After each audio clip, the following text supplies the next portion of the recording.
shpresoj shumë që kjo paqja, ky armë pushimi vendosur të kthehet në një le të themi në një paqe afatgjatë. Mendoj që për situatën e krijuar në këto 12 ditë të shkëmbimit të raketave dhe bombardimeve midis Iranit dhe Izraelit, mendoj që më interesuari për vendosjen e këtij armë pushimi ka qenë Izraeli. Për herë të parë që nga krijimi i shtetit Izraelit 1948, izraelitët kanë pësuar dëme në njerëz dhe në ndërtime, në infrastrukturë. Në civil? Në civil dhe në infrastrukturë, civile dhe ushtarake. Që nga 1948, kjo është herë e parë. Mbase këta strategjistët, civile ushtarakë, izraelit, mbase kanë menduar që mund të kishin një lloj dëmtimi, mbase kanë mbivlerësuar sistemin e tyre Iron Dome, dhe mendoj që ka qenë një pushing i fortë i Izraelit mbi Amerikën për dy arsye. E para, Netanyahu realizoi atë qëllimin e tij të hershëm që angazhoi Amerikën në kundër Iranit. Nuk e futi tamam në luftë, po angazhoi në bombardime. Dhe e dyta, nevoja e Izraelit që të ndalonte goditja me raketa nga ana e Iranit, sepse Izraeli për hir të vërtetës ka pasur shkatërrime masive. Siç i ka pas Irani, i ka pas dhe Izraeli. Masive, godinat shkatërruara, godina civile. Në konceptin e popullsisë izraelite nuk ishte asnjëherë menduar që mund t'i shkatërrojë çereku i Tel Avivit, i Tel Avivit, i Haifas. Nuk mund të mendohej që bazat ushtarako-ajrore izraelite janë goditur? Padyshim që janë goditur. Lajmet pavarësisht se kanë nxorur një ligj që dënohen ata që publikojnë pamje. Gjithsesi lajmet janë të tilla që për një periudhë të caktuar të kohore, për 2-3 ditë, aq mjafton për të rimbushur përsëri pistat, për të vënë nga dishmëri pistat. Një pjesë e aviacionit izraelit uli dhe ngrihej nga Kipro, nga bazat ajrore angleze që është në Kipro. Pra, kjo lloj situate mendoj që interesante më tepër Izraelit, ose të paktën po aq sa Izraeli. Kjo është e pathënë që nuk i nxorën jashtë funksionimit pistat. Po nga shumë specialist dhe perëndimor. Ish këshilltari ushtarak në shtëpinë e Bardh në kohën e Bajnit, ja kam harruar emrin tashmë. E deklaroi këtë gjë që shiko, Irani është Izraeli është në një pozitë të vështirë, pikërisht për këto arsye. E para, popullsia civile Izraelit për herë të parë, gati 18 vjet shtet, për herë të parë po përson dëm me bikurrizin e tyre, dhe e dyta, sistemi i mbrojtjes kundërore izraelite, ky Iron Dome, i cili përbëhet nga 3 shtresa. Doli jo efektiv kundër raketave hipersonike? Jo aq sa deklarohej kundër raketave hipersonike, mund ta ketë efektivitetin maksimumi deri në 30%. Ata deklaronin 95%. Në fakt nuk ka qenë, nuk është dhe nuk mund të jetë kështu. Asnjë armë nuk është 100% efektive. Sado moderne le të jetë. Ka lajme që 3 deri në 5 avion izraelit janë rrëzuar. Pra, nuk ka armë. Do me thënë, nuk ka qenë një luftë, si të themi, ku e dëmtuara ishte vetëm njëra palë dhe izraelitët si gjithmonë ishin. Jo. Keni parasysh që lajmet nga të dy palët janë pjesë e luftës psikologjike. Pa diskutim. Dhe çdo palë përpiqet që të zmadhoj humbjet e palës tjetër dhe të zvogloj humbjet. Po transmetimi live,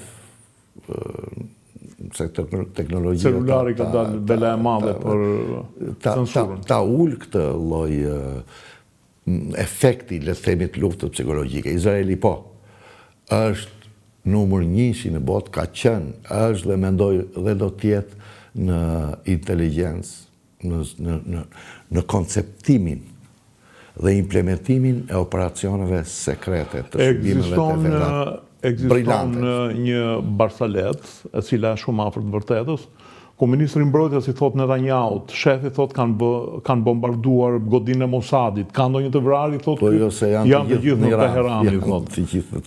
Shumë efektiv. Pra kjo është e padiskutueshme, e pranueshme nga gjithë spektri botror i analizëve të sigurisë dhe inteligjencës. Mossadi ka qenë, është dhe besoj do tjetë në majën e planizimit dhe të ekzekutimit të operacioneve sekrete me efekt themelor ndaj një kundërshtar. Ka një frazë shumë të bukur të Ahmadinejadit, i cili thotë, në kohën kur ishte president, krijuam një task force për të luftuar Mossadin dhe më vonë zbuluam që të gjithë ishin agent të Mossadit. Pra, kjo është në analiza e këtij konflikti të largësisë, konflikti të teknologjisë, se kjo është luftë teknologjike. Do me thënë, ajo inteligjenca humane edhe në këtë rast tregon që është e domosdoshme. Jo, është themelore, është baza mbi të cilat kryhen të gjithë operacionet. Inteligjenca humane. Një oficer i shërbimit sekret, i ndihmuar dhe nga teknologjia të bën hatan. Po pa qenë ky, po u mbështete vetëm te satelitët dhe te përgjimet nuk realizon të plot planin tënd të operacionit sekret. Pra kjo është pjesa e luftimeve pastaj ajrore, tregon që kjo ishte një konflikt teknologjik. Irani e ka nisur herët ndërtimin e kapaciteteve të veta balistike. Por që i dha rëndësi të jashtëzakonshme, i investoi dhe mori teknologji dhe nga Rusia, dhe nga Kina, dhe nga Korea e Veriut, ka filluar që nga 2003 me pushtimin amerikan të Irakut, iranianët, dolën në përfundimin që është ajo çështja e asimetrisë që e kemi diskutuar disa herë. Irani me mundësitë që ka pasur, se që Irani është shtet i madh, është me traditë mira vjeçare, me kulturë mira vjeçare, por doli në një konkluzion shumë qartë. Nuk mundej dot t'i zhvillonte forcat e veta ajrore me aleatët që kishte, Rusin, Kinën, Korenë e Veriut, në mënyrë të tillë që të ishin në paritet me forcat ajrore izraelite, të cilët janë maja, për mua janë maja e forcave ajrore perëndimore. Po të heqish bombarduesit amerikan, Izraeli është maja e përgatitjes e përvojës luftarake dhe e modernizimit të tyre. Eficiencës. Ata vetë thotë në fakt që këta janë trupa elite. Dhe Irani zhvilloi këtë asimetrin tjetër. Nuk mundet dot me aviacion dhe bëri me raketa balistike. Ka qenë 2003 që ka investuar shumë fare. Thuhet që harxhoi një pjesë të madhe të rezervës së tij, raketore. Atë nuk mund ta dim, fakti që ai godiste për ditë, ndryshe nga forcat ajrore izraelite që nuk godisin për ditë, sepse u duhej koha që të rigrupoheshin, të riarmatoseshin, të riplanizonin goditjen e tyre me avion, me F-35 dhe F-15. Dërsa Irani për 12 ditë rresht godise çdo ditë. Jo me të njëjtë ritëm, normal. E filloi me 100 dhe shkoi te 20-30. Po, normal. Deri në 30, deri në 50 raketa në ditë. Do të thotë që Petreus thoshte që po harxhojnë gati gjysmën e rezervës së tyre. Po, mbase shërbimet inteligjente... Kjo është prapë, jemi në fushën e propagandës. Në fushën e propagandës, sepse shërbimet inteligjente dhe amerikane dhe izraelite thonin, e deklaronin që Irani ka 3.000 raketa balistike, të rrezës mesme. Thanë 2.000 në fakt, në fillim, pastaj e shuan 3.000. Që si ka, po ka dhe 8.000 të tjera me rrezet shkurtër veprimi. Pra, këto 8.000 raketa me rrezet shkurtër veprimi janë, si parim dahen, me rrezet shkurtër, rrezet... Janë ato raketat Kasem që përdorin Jo, janë kopjet e raketave Scud. Janë kopjet e raketave Scud që ai ka marrë nga rusët. Po janë pa precizion, në fakt. Normal që janë pa precizion, mund të updatetohen, upgradetohen, ato të përmirësohen, dhe precizioni tyre shkon deri në 300 metër.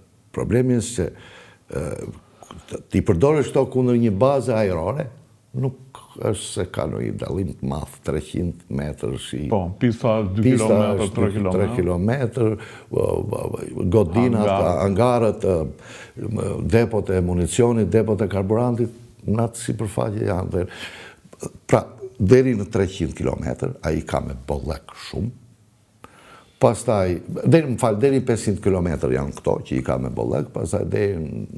Po 500 kilometër nuk e kap Izraelin? Jo, nuk kap Izraelin, po kap bazat ushtarake të Amerikanëve në Irak, përballë në Arabinë Saudite, në Katar. Kam idenë që po hyrin luftë Amerikanë, ndryshon loja, sepse vëzhgimi, nxjerrja e tyre nga depozitat, ngarkimi me kërkon kohë që jep kohë një aviacioni që është në ajër ta zgjësoj. Kuptot, kostot janë të mëdha, por... Historia e luftrave ka treguar që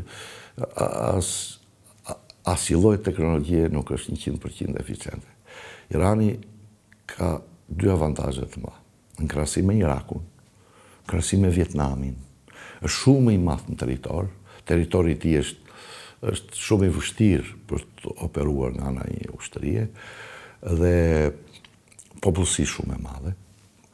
Amerikanët, këtë që sa po thatë ju, këtë lloj doktrine të dominimit ajror, e përdorën shumë në Irak, në 91-shin, e realizuan dominancën ajrore, por nuk arritën dot që plotësisht të gjenin ku ishin bazat e lëshimit të raketave irakiane, dhe mos harroni që Iraku është vetëm fush, vetëm shkretir, fush dhe lumenj. Si 4 herë më e vogël. Por nuk arritën dot të gjenin plotësisht, megjithse Iraku po pushtohej nga amerikanët, Saddami vazhdonte gjunte me raketa Scud Izraelin. Vazhdonte gjunte. Pra, ka disa avantazhe Irani në krahasim me kundërshtarë. Gjithsesi, Amerikanët e bombarduan Vietnamin 10 vjet rresht. 10 vjet rresht. Kishin dominancën ajrore të plot me Vietnam, edhe përsëri nuk arritën dot që të... Edhe fort të plot nga fundi nuk e patën, se vietnamezët morën avion... Dhe runin vetëm Haifongun, Hanoin dhe Haifongun, portin kryesor nga finin këto. Po, të njëjtën gjë edhe ka dhe Irani. Irani ka lidhje ekurodhore nëpërmjet Pakistanit me Kinën.